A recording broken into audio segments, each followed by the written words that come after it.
In this video, I am attempting to beat a Pokemon Violet Nuzlocke using hardcore rules, but the twist is, all of my encounters are decided via surprise trades. If at any point you do enjoy this video, please don't forget to leave a like and subscribe down below, it'd mean a lot. Also, comment down below while you're there what challenge I should do next time. Without further ado, let's get into this. I start by creating the psychedelic freak that is Bing to be the protagonist of this challenge. I walk downstairs to meet my mother, to which I find out that we look nothing alike. Which brings the question, am I adopted? Well, without giving me enough time to really think about that, a random old man knocks on the door but doesn't give time and just busts down the door, to which we find out it is later Director Clavel. With that ordeal out of the way, I head down to the mansion at the bottom of the road and get my starter, which doesn't matter, so I just pick Fuecoco and name him Bozo. Jumping all the way to Los Platos, to where I am finally able to make my first surprise trade, so I send Bozo off and get a Mareep intern, to which I name Goose. After finishing the starting story and beginning the three main story paths, Victory Road, Path of Legends, and Operation Starfall, I can truly start and head off on my journey. After making it to Cortondo, I play a little bit of football, Olive Roll. I am then able to challenge Katie, who starts with a Nimble and I use Goose, who I paralyze and then knock out with 2 Electro Balls. Out next is her Tarantula, to which I use a Reflect and paralyze again to use 2 more Electro Balls to knock it out. Her final Pokemon Teddiursa comes in, to which she Terastillizes, but I then paralyze, set up another Reflect,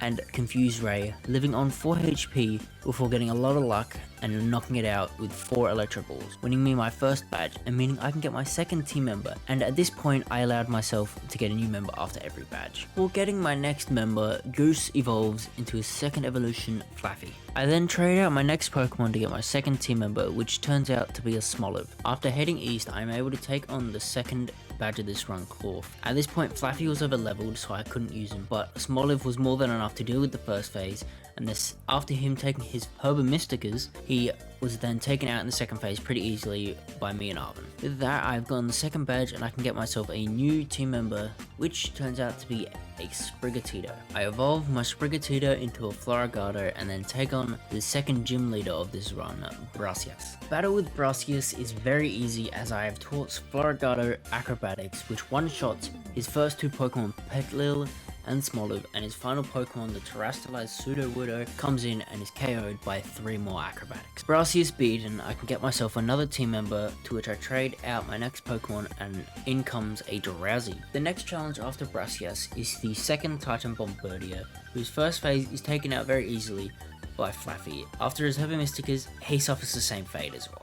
After beating Bombardier, I get myself a new team member. The first one to come in is a overleveled Revavroom, but since it's overleveled, I have to send it back out, and as a result, I then get an Eevee.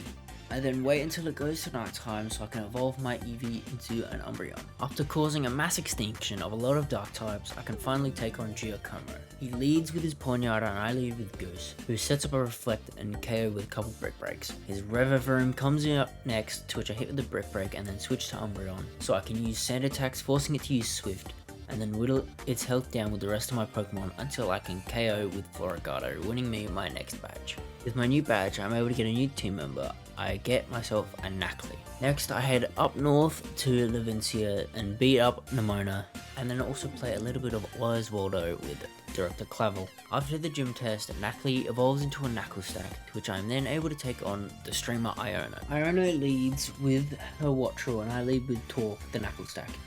Wattrel is KO'd by 2 Smackdowns and her next Pokemon Belly Ball is brought in. I switch to Drowsy to put it to sleep, and then I switch to Floragato to get the KO with 3 Seed Bombs. Luxio comes out next, to which I have to switch to Goose to set up a Reflect and Confuse Ray after a few flinches, to then switch back into Torque to get the KO with a couple Mud Shots. Her Terastillized Miss Magius comes in next, to which I hit with a Smackdown and then switch into Umbreon to get the KO with a couple Digs. At this point, I thought it was getting a bit easy, so I decided that I'd only allow myself to have a new team member after every 2 badges. But after the battle with Iono, Smoliv does evolve into Dolive. On my way to the next badge, Drowsy evolves into his final evolution, Hypno. The battle with Mela wasn't hard because I was lucky enough to have it rain before entering the battle. Mela starts with a Torkoal and I lead with Torque, to which I am able to KO with 3 Rock Slides. Her final Pokemon Revavroom, which is brought out next, is also then KO'd by 5 Rock Slides from Torque as well.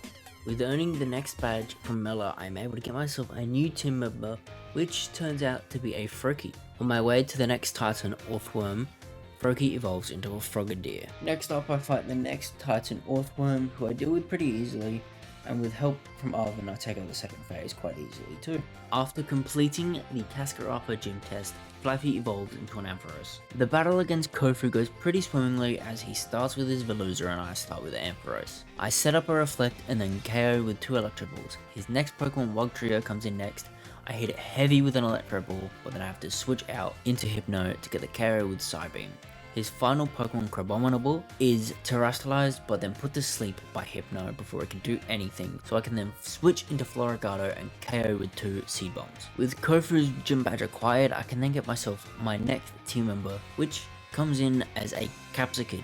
The battle with Atticus starts with his Skuntank up against my Torque. Skuntank goes down to a couple Stomping Tantrums and Headbutts. His regular Revavroom comes up next, to which I switch to Umbreon, hit it heavily with a Dig, and then switch to Frogadier to get the KO. Mark is then sent in afterwards, to which I hit with a Water Pulse, and then have to switch to Torque to get the KO with 2 Stomping Tantrums after using a couple recovers. His final Revavroom comes out next, to which I whittle it down with both Torque and Hypno before switching to Ampharos to finally get the KO with an Electro Ball. After the battle with Atticus, I am able to evolve my Frogadier into a Greninja and my Floragato into a Meowscarada before taking on Larry. The battle with Larry starts with his Kamala and I lead Ampharos. I start with a Reflect and then KO with 2 Brick Regs after waking up from sleep. The Dunsparce is brought in next, to which he gets paralyzed by static, letting me set up a Reflect again and then KO with 2 Electro Balls. His final Pokemon Staraptor is brought out afterwards, which I switch to Torque as he Terastillizes and then KO with multiple Rock Slides after a couple recovers.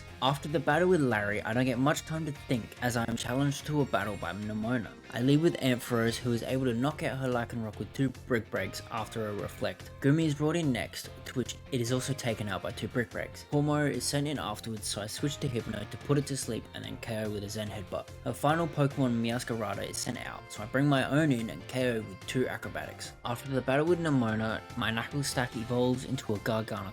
As a result of getting my badge from Larry, I'm able to get a new team member via the surprise trade. So I trade out my next Pokemon and I get an Oinkologne. Before heading up to Glaciota Mountain, my Capsicid evolves into a Scovillain. Up on Glaciota Mountain, I am able to take on the 6th gym leader Ryan, who is extremely easy as I lead Meowscarada and Umbreon, who are able to one-shot all of her Pokemon besides for Mimikyu, which is carried last by a Dark Pulse from Umbreon. The next 2 badges both have the same level cap of level 45, so I decided to take on Iron Treads first as it is only 1 Pokemon, and it is dealt with very easily at the hands of Meowscarada's Flower Tricks. Before taking on the gym test, I am forced to battle Nemona once again, to which I give her team an absolute beating once more. I also do the trade to get the team member that I was meant to get from after beating Iron Treads, which turns out to be an Igglebuff. I then take on the gym test of Tulip's gym, to which I get caught lacking as I did not know they had trainers in the gym. So most of my team over-leveled, so I had to train the Pokemon in my box up, making Igglybuff turn into a Wigglytuff and Dolip evolved into an Arboliva. The battle with Tulip starts with a Farigiraf against my Greninja. I set up a substitute and then KO with 2 Night Slashes. Her Gardevoir is brought in next, to which I also knock it out with 2 Night Slashes. The next Pokemon is Espathra, and surprise surprise, that also goes down to 2 Night Slashes.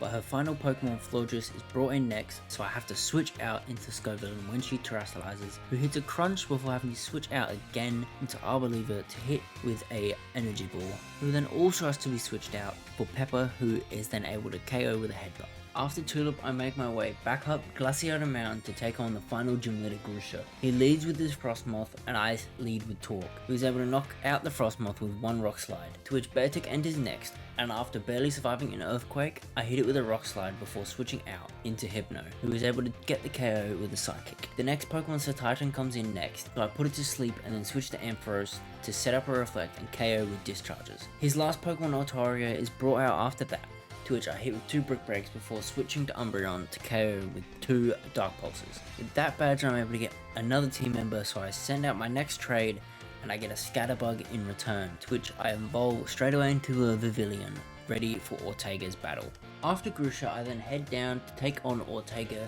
in a battle, who starts with his Azumarill, and I start with Scovillain, who knocks it out with 2 Seed Bombs. Wigglytuff is sent in next, so I switch to Hypno to put it to sleep, and then put it on 1 HP with Psychics before having to switch out to Ampharos to KO with Discharge. Dashbun sent in afterwards and gets knocked out by 2 discharges. He is now left with his Revavroom, so I switch to Scovillain, who lowers its health down to a third, so I'm then able to switch to Torque and KO with 3 more Heavy Slams. After beating Ortega, it is time to take on the last Team Star boss, Eri. I lead with a Choice Scarfed Vivillon, who is able to outspeed and one-shot both Toxicroak and Persimmon.